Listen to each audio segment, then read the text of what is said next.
Today. Hello.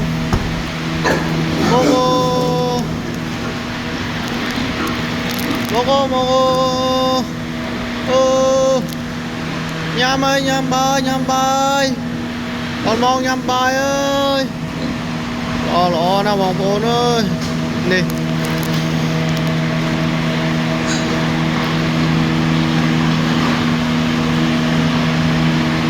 Lọ thế bóng bồn.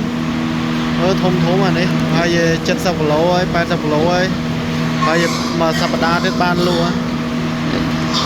Nè, đằng hal chal trên chôl.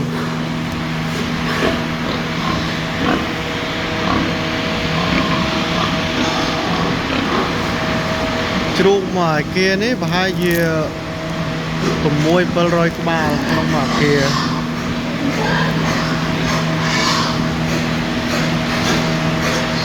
họ đó là đây một con shell trên châu kia này cái đạo bộ ôi đại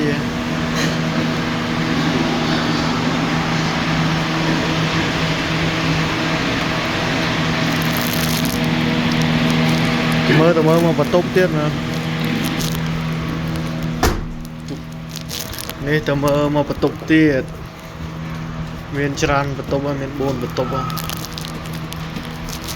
anh ấy cầm đau lại sẽ cầm đau kìa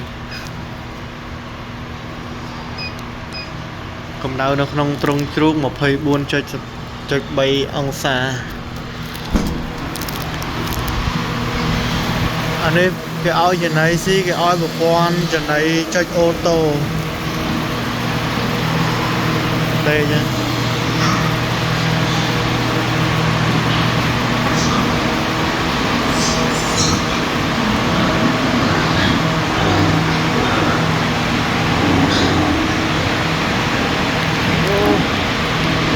lọ mình ta